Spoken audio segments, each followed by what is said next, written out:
Hello, welcome back to my channel. I am Monet and you're watching Life is Monet. It is actually Saturday right now, and I decided that I want to take this weekend, which is like the last weekend before I have to start grad school, and read some 5-star predictions because I have a lot of ongoing projects and I have been reading nonstop, but they have been for the sake of just, of course, enjoyment, but just other things that I have going on that I want to roll out on my channel this year. And I have been lugging through a particular book, and I just decided that it's time for me to read a new favorite. Like, I want to find a new book to fall in love with. So I decided that in this vlog for this weekend, I am going to read some 5-star predictions, and hopefully one of them, at least one of them, will become a new favorite. I also managed to get an audiobook for 2 of the 3 of these books, so I feel like that will help me kind of get through the chunk of this book throughout this weekend. And if I have to roll it over into Monday, that's totally fine. Maybe I can read 3 books in 3 days because they're not long, but here is to hoping. First up on this TBR, we have Spinning Silver, which is a Rumpelstiltskin retelling. And honestly, growing up, I did not really care about Rumpelstiltskin until I started watching like Once Upon a Time, which is like my favorite show. It's a comfort show. I rewatch Once Upon a Time all the time. Like, if I feel a depressive spell coming on, I just need joy, I just need something to like take me away, like that is one of my go-to shows. And I'm actually rewatching it right now with my friends and loving it the 5th and 6th time around, and paying attention to more things than I did before, and just noticing like all the little Easter eggs and foreshadowing again. And it's been so fun because I haven't watched the show in years. Now, this book has nothing to do with that show, but I'm saying that like I never paid attention to Rumpelstiltskin until Once Upon a Time retold his story. Miriam is the daughter and granddaughter of moneylenders, but her father's inability to collect his debts has left his family on the edge of poverty until Miriam takes matters into her own hands. Hardening her heart, the young woman sets out to claim what is owed, and soon gains a reputation for being able to turn silver into gold. When an ill-advised boast draws the attention of the king of Starik, grim fae creatures, oh we have fae in here, who seem more ice than flesh, Miriam's fate and that of 2 kingdoms will forever be altered.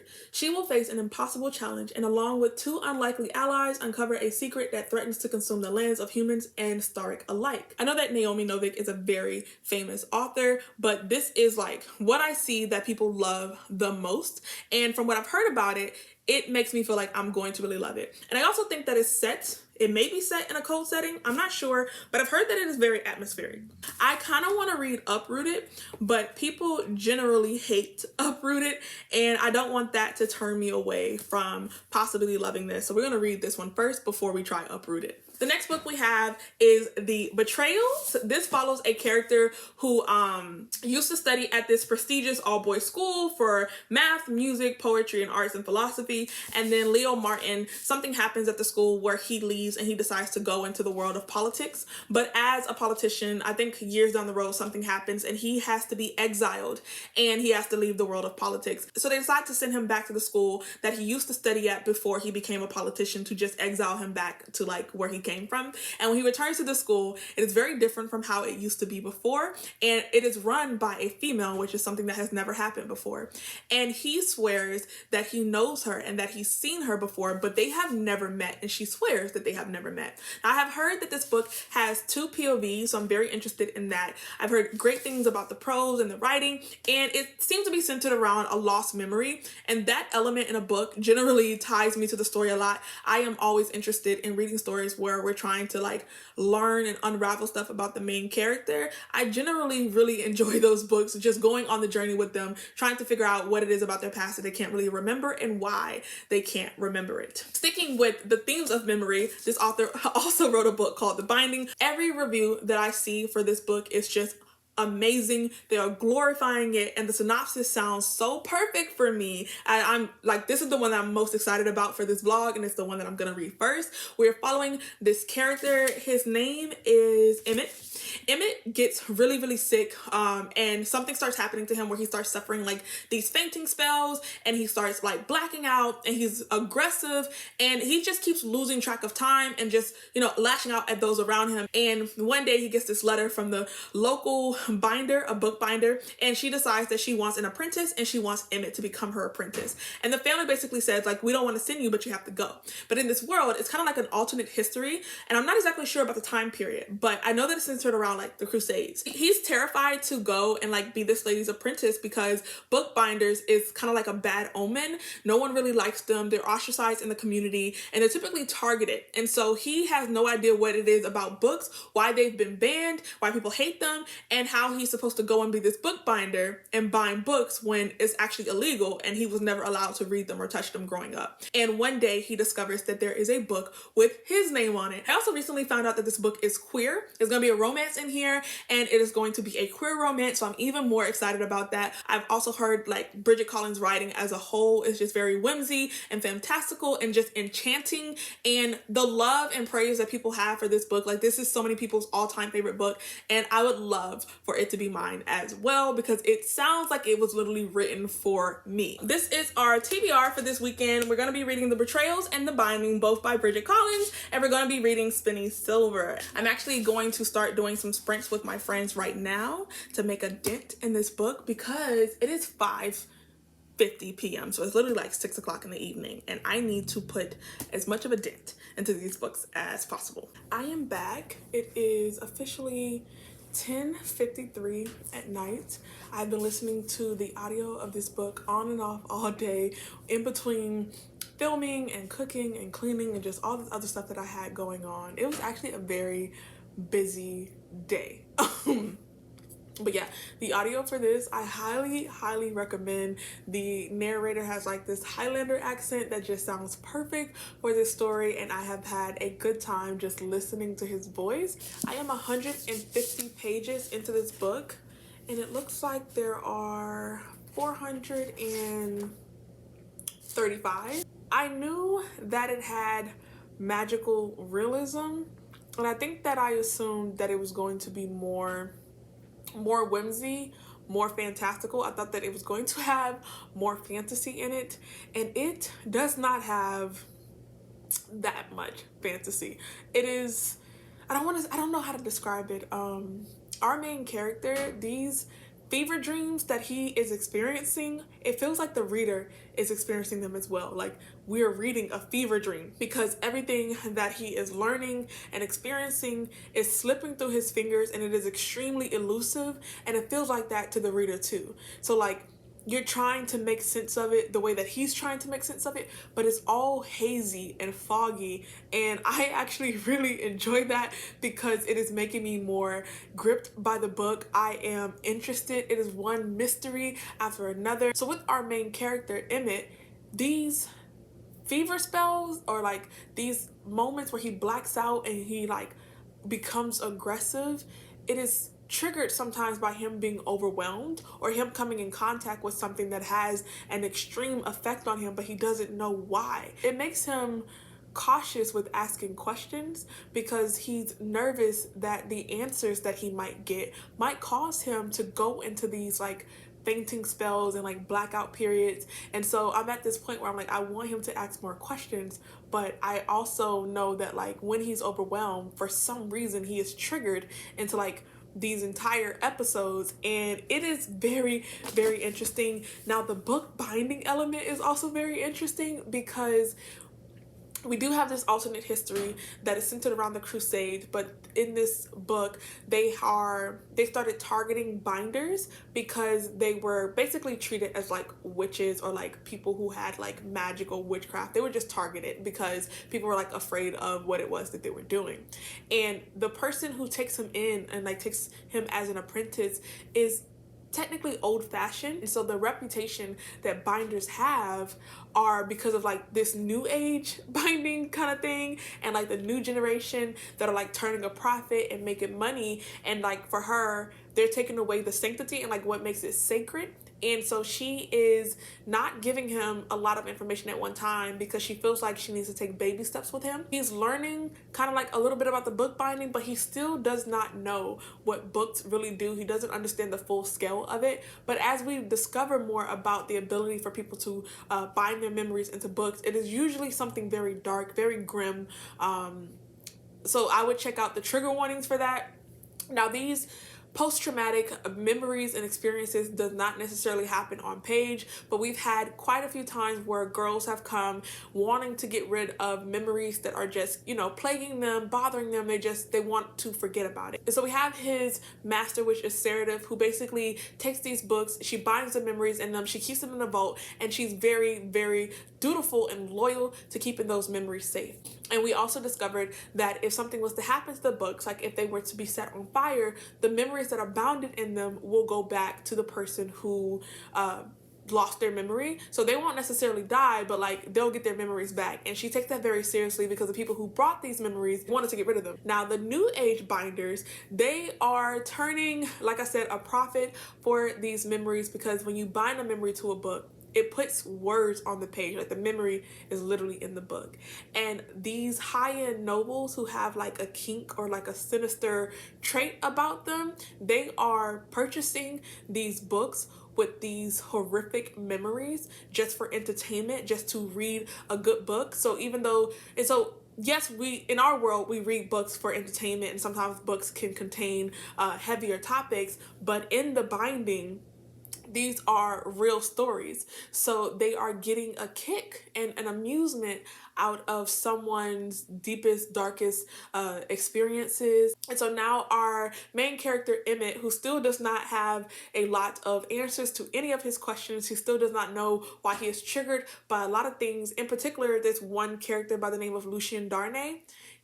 Every time he comes in contact with this character, he is like triggered into like this spell, and he does not know why. And the first time that he meets Lucien, Lucien seems to know him, but then he gets his memories binded into a book as well. So now I don't know how these two characters are connected to one another, because neither one of them can remember one another. I'm still really enjoying it. It is much more than I thought it was going to be, but I am pleasantly surprised and pleasantly gripped, because the mysteries that are in here, I expected, like I knew there was going to be mysteries, but it is one thing after another, and I feel compelled by our main character because there is a sense of like vulnerability and like just being afraid of what's happening and like not really wanting to know the truth, and like all this stuff just keeps coming at you, and it's hard to differentiate between what's real and what's not real. There's hallucinations and memories that he has during like these blackout spells, and it feels like a fever dream,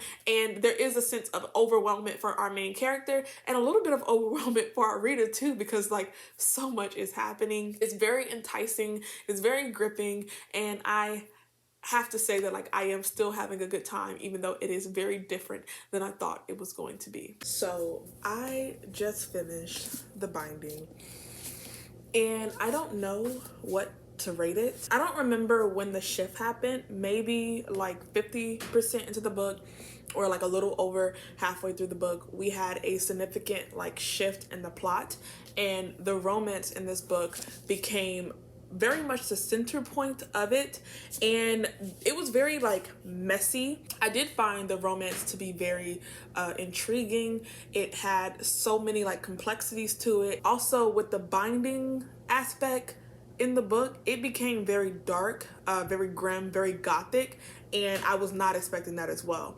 I think that the writing was very gripping. I think that it was creative. I think that it was original. I have so many good things to say about this book, and even though it was not what I was expecting it to be, I was pleasantly surprised. I was originally interested in this book because of all the things that I love about Laini Taylor. But this book is much more on the Erin Morgenstern side. Actually, I would even venture to say that like if you have read Erin Morgenstern's books and she is one of your like favorite authors, I would highly suggest that you try Bridget Collins. Now, the one thing that did kind of disappoint me about this book, and maybe that is because I was expecting more of like a Laini Taylor vibe, is that it wasn't very atmospheric. I could not really tell you or even picture as I was reading this book any of the surroundings. There is an aspect in both the Starless Sea and the Night Circus where you are in an isolated bubble and it feels very seclusive. So while those books feel atmospheric, it's more so just providing vibes and like feelings and just like the aura within the environment that you're in, not necessarily because it is very descriptive about the world that you're in. And I felt that about the binding, and that made me a little disappointed in the book because the descriptions of like the surrounding areas, I could not tell you. Like, I can perfectly picture the two people that we were following in this book and like their emotions and like the tension in the room. I could definitely feel that, but I could not really picture the room. And that's not necessarily a bad thing. I do enjoy Erin Morgenstern's books. I love The Starless Sea. It is a favorite for me. But if I had to pick an area where this book made me disappointed, it would be the lack of vivid descriptions in terms of like where they were and like what was surrounding them. In the end, I was compelled by the romance, I was compelled by the writing and the conflict, and I just found myself very gripped with the story. The lowest star I would give it is 4, but part of me wants to give it 5 just because of how creative and enchanting and like grim, whimsical it was. And this whole like dark fantastical or like dark whimsical journey that I've been on, what I've been reading lately, like Ladies of the Secret Circus was a book that I would describe as grim whimsical. This is another one that I would describe as grim whimsical because it does cover some really tough topics. The memories that people wanted to get rid of was very, very traumatic. And also the people who wanted to like read these memories for entertainment, they were very sick, twisted, and sinister, and they were unashamed of it. So I feel like I'm going to settle on rating this book 4.5. I'm gonna give it 4.5 stars because I am unsure. So on Goodreads, you can't give anything a half star. So for the sake of Goodreads, I feel like I would go with a 4, but I like it a little more than I like my 4-star books. And maybe when it sits with me, I would change the way I feel. I mean, as a 5-star prediction, the fact that the lowest I would go with this book is a 4, that's still a win for me. I still very much enjoyed it. I feel like this is a book that I would really reread. I love the cover. I had a good time with it. I was just a little disappointed in the lack of atmosphere. With that being said, I'm going right into the Betrayals, and I don't have really any expectations for this. So from just reading the binding, I feel like I'm gonna enjoy this book for the writing alone. There were some beautifully crafted sentences and prose in the binding that just had me like, wow, like I wish I could pull a sentence together the way that this woman just pulled a sentence together, because that is a beautiful sentence. I felt like that several times when I was reading the binding. And so for that alone, I'm looking forward to reading the Betrayals. I will check in when I get like 30% into this one. I'm still fairly confident that I'm going to end up liking this book because the binding I did like. It's just, I don't know if it's a 5-star. Now 150 pages into the Betrayal, so the book is 400 pages long. So when I hit 200, I'll be halfway through. So maybe I'm at like 36%. I'm not really good at math and it's midnight. So if my math is off, just ignore that. This book is entirely different from what I thought it was going to be again. But I have to say that I think that I like this one better. This is probably going to be the most difficult book that I've ever had to describe on my channel. So just like bear with me. I'm going to try to collect my thoughts because trying to put this into words feels impossible right now. Like I would not be able to explain to someone in clear detail what the Starless Sea was about, but this is at this moment harder. Like I feel like if I was going to describe the Starless Sea, that would be easier than me trying to describe this book. So one of the complaints that I had for the binding was that I expected it to be a little more atmospheric, and this one is definitely more atmospheric, but also way more elusive. I thought that the binding was more elusive. I think that that boiled down to our character not really having a true grapple on like his reality. And once he was able to get that, the book became so much more clear. This is the most enigmatic, elusive book that I have ever read. It definitely paints this picture of this completely like fantastical academy. It's very prestigious, and I feel like these students attend a school that is more pompous than like Harvard or like Cambridge. So at this prestigious academy that we're following, all the students come here to learn this thing called the Grand Jeu, which is like in translation the Great Game or the Grand Game. And The author never explains in clear detail what the Great Game is, but it comes across as like this mixture of philosophy and arts and magic and religion. It is something that you study and learn and master, and the point is for them to take everything that they've learned and to create a game or create their own version of the Grand Jeu. And the academy is very seclusive and isolated, and they don't just let anybody into the school. So like to get into this school is definitely extremely hard. The academy has been around for a really long time, and they're highfalutin. So on the outside world, I think that we're in the 1930s. From what I've gathered, I think that we're in like the 1930s, but with the binding, this is also an alternate reality. So I'm guessing that we're in some type of like European country, hypothetical European country. In the 1930s was this period that was leading up to World War II, and it was like a rise in fascism and imperialism and just like authoritative governments. And so we have that aspect in this book because one of the political parties is rising in power, and they are very fascist, and they are targeting and persecuting anyone with a different religious view or political outlook from them. So Christians are being targeted, Jews are being targeted. Basically, there's this grapple for power, and this one political party is rising, and they are becoming very dogmatic in their views. So our main character, Leo, left the academy after something catastrophic happened, and he went into the world of politics, and he became a politician for this very powerful political party. And with them being so authoritative and asserting their influence by all means necessary, he opposes one of the bills that they want to pass. And the prime minister of this party is basically like, you clearly don't align with our visionary anymore. So they give him this ultimatum, which really he doesn't have a choice. It is for him to publicly resign and to be exiled back to the academy, or basically he is going to die. And again, like the academy is aware of what's happening in the outside world, but they're so highfalutin and like, I don't want to say old fashioned, but like they don't care about religion. Like all they care about is the Grand Jeu, because the Grand Jeu is kind of like a philosophy and a religion as well. So they keep themselves removed from like what's happening outside of their academy. And because this political party is getting so high in power, they're trying to influence the academy in any way that they can. So they want to start putting limitations on the students who get accepted into this academy. They want the next grand players, the next great Grand Jeu artists to resemble something that they feel is in alignment with their politics. The specific nature of the Grand Jeu is shrouded in so much mystery. It feels like a combination of everything that you would learn at a prestigious academy, from music to philosophy to art. We have mentions of Socrates in here, everything that you would think of when you think of like a high level academy. And I don't know if the Grand Jeu is like magical because it's never really described. You understand what goes into like studying it and the preparation for it, but the actual act of performing a Grand Jeu is left for the reader's interpretation. And it feels like they're orchestrating this grand symphony or like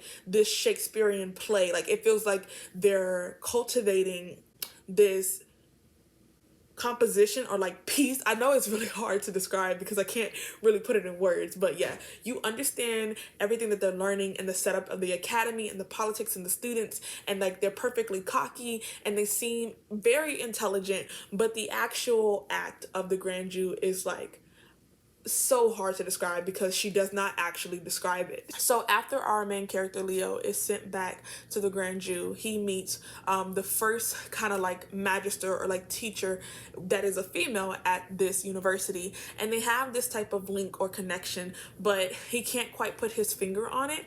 And we have a past timeline where he was actually a student here, and he has this classmate that is someone who just gets on his nerve. It's his competition, and you know that something happened with that classmate that caused him to leave the academy and go into the world of politics. We have a past timeline where we're following the younger version of our main character Leo, and then we have the present timeline where he's back at the university. He's very upset, very bitter that he's been exiled. We do get to follow the female character who seems to know more about Leo, although she's never met him before, or we assume that she's never met him before. She knows quite a bit about him, and she is in opposition for him being at the academy because she feels like this political party that he has been associated with for years is sinking their nails into the academy, and she doesn't want them to influence the way the academy is run. But there is a political debate over the academy just letting the world take a turn for the worse in terms of like the rise of authoritative governments and like far right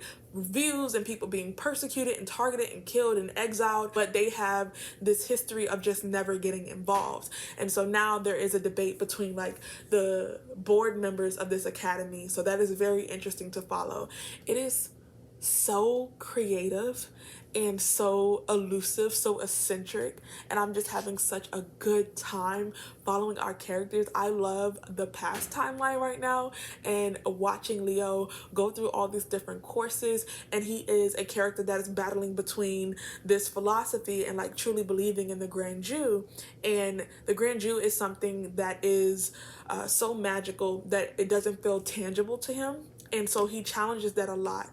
And I really enjoy this dynamic between him and his classmate, because I don't know if this book is queer, but they have this intense tension between them, and it feels like it could be like a hate to love romance. I'm not exactly sure, but I definitely get homoerotic vibes between these two classmates. There's certain moments where this classmate just seems to like get under his skin and make him extremely upset, but he also mentions how he wants to be like a little closer to him and how he wants this classmate to touch him. I don't know. I am so immersed in this story, and I feel like the synopsis did not do it justice.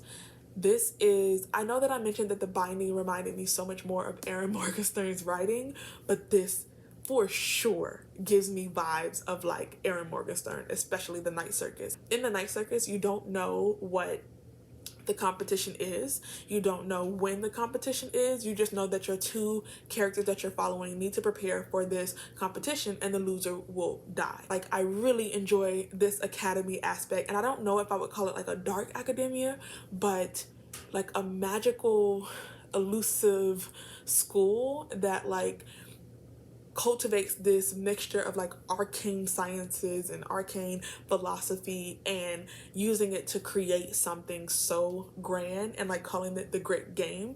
I am here for it. Like, Bridget Collins is utterly creative, and I am thoroughly impressed with the two books that I have read from her. I had this goal this year to start reading more overseas international authors, and I was trying to read more authors from the UK, from London, and I started reading The Girl Made of Air, which is also, I think that author lives in London too, and I think that Bridget Collins either went to school in London, but she lives just in the UK now. I'm not exactly sure, but the books that I am trying to get through this year that have like this whimsical, fantastical aspect to them, I am branching out from just like American authors, and I am enjoying what I am reading so far, and I am so glad that I decided to read outside of just American published authors for this year, because other than that, I don't know if I would have read a book by Bridget Collins. She's now an auto-author for me. No matter how this book ends,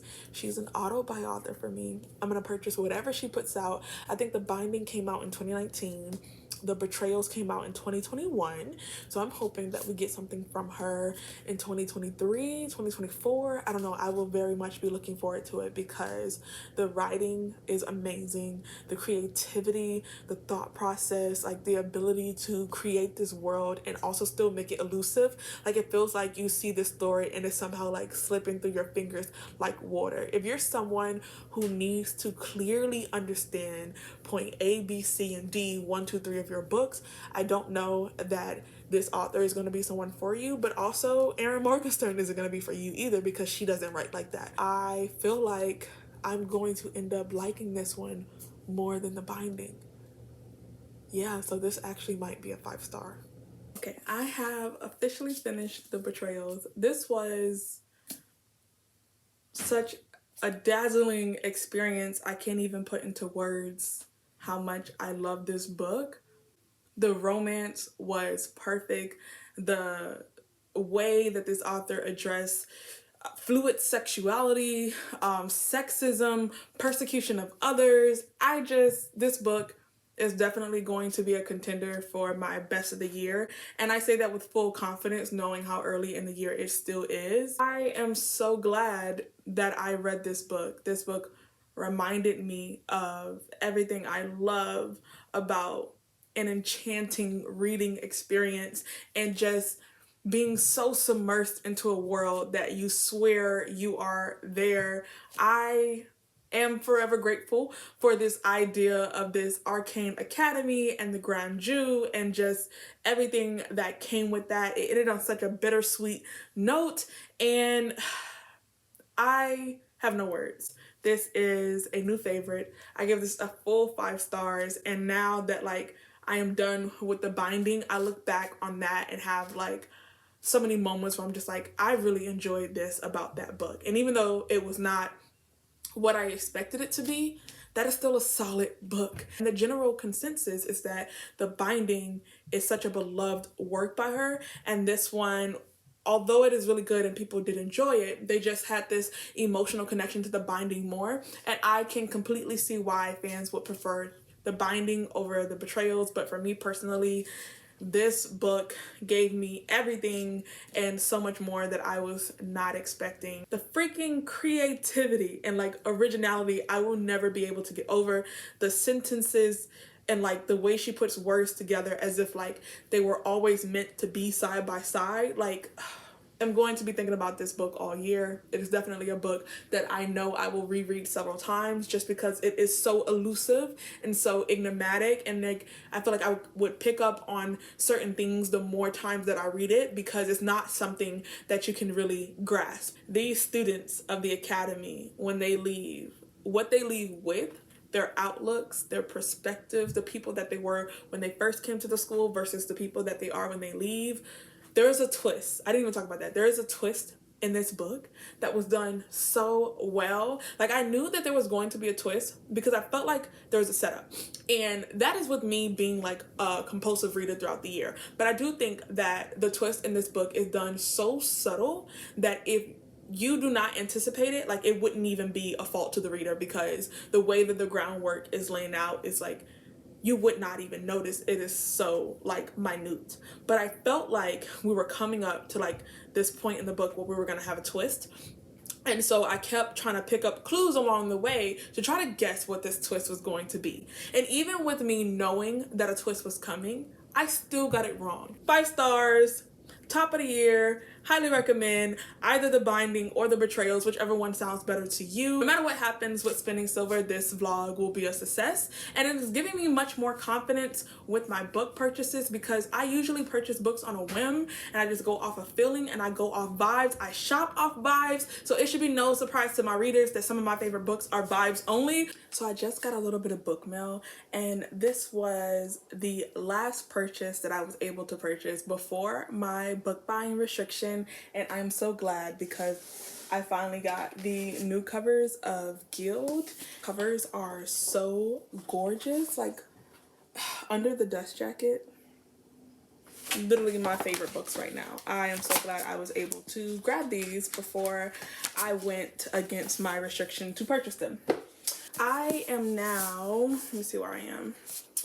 280 pages into Spinning Silver. I have to admit that I'm a little amused, not like in a bad way, but I'm a little amused as to how much the author, or like how the author went about writing this book. When you read the synopsis, you get a complete fairy tale-esque vibe, and most of the reviews that I've heard about this book give it a fairy tale vibe as well. But this is so similar to The Bear and the Nightingale in terms of the writing and the way the story is told, and how they take kind of like this alternate history and weave it into a fairy tale. We have so much Jewish influence. One of our main characters, Miriam, is Jewish, and this author takes on this stereotype of Jews. There's so many prejudices against Jewish people as moneylenders and bank owners, and how they just have profited from wars and manipulation of people, and this book carries those themes as well.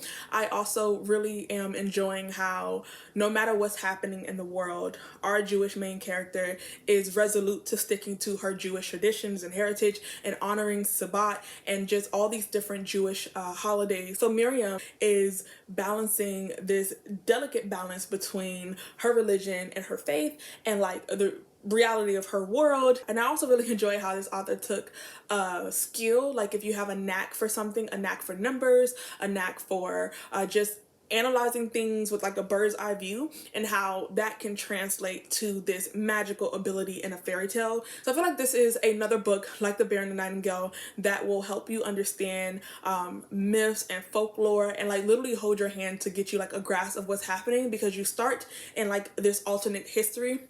There are czars, there's boyars, really like the old Russian feudal system, and it's something that you can grasp and really feel familiar with. And then as the book goes on, you start to transition into this complete like fairy tale things, and it's really interesting and like amusing to watch this play on words and like play on different skills and how that is being woven.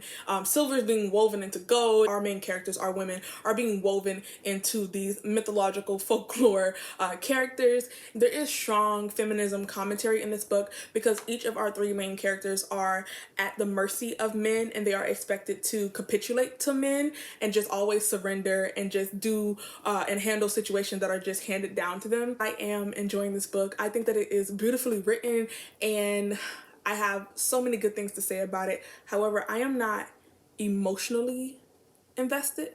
Like, I am entertained, I am amused, I am interested, but maybe I am just coming off of this high from reading the two Bridget Collins books, which really pulled at my emotional strings, especially the Betrayals and like the epic romance that is in The Binding. This is failing me emotionally. That is not to say that this is not a 5-star read. I feel like I would give this 5 stars, but it would be more so out of like objectivity. Like, objectively, this was a 5-star book. It was solid, it was good, it was well written, it had great prose, it was atmospheric, but it wouldn't be like a heart-gripping emotional 5 stars, at least not where I am in the book.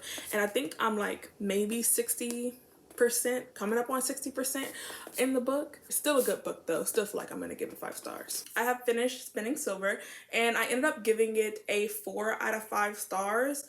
I thought that it was a beautiful story. I enjoyed the representation. I enjoyed the feminist underlying themes within this book. And I felt like the ending was extremely adequate with the story, but I just was not emotionally compelled. And I think that the emotional connection to this story and the women in this story is a part of the journey for almost all of the people who have read this book and have loved it. Because this book is so similar to The Bear and the Nightingale, there is a lot of similarities to be made between the two stories, but more specifically the writing style and like the writing mechanics and how the story is told, and the way in which we follow these three women is similar to the way that we follow Vasya and the Nightingale.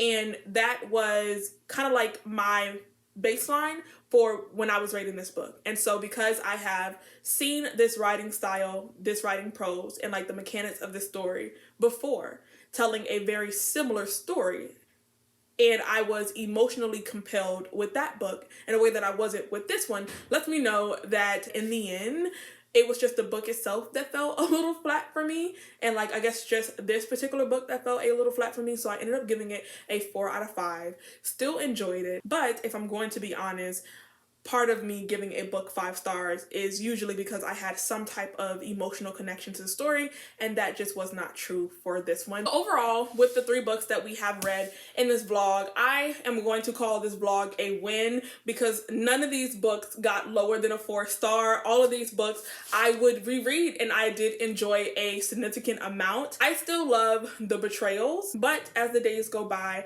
I think about The Binding more and more and just how much I enjoyed that story. The overall showstopper in this video is going to be The Betrayals for sure, but if I had to rate them, it would be like number 1 is The Betrayal, 1.5 would be The Binding, and then 2 would be Spinning Silver. I learned a lot about myself, what I think I enjoy in stories versus what I actually do enjoy in stories, and how good I am at my 5-star predictions. I do want to do another video like this where I read some more of my 5-star predictions, especially the ones that I am not so confident about, just to see how I do on those. And thank you guys for watching. I will see you guys in my next video.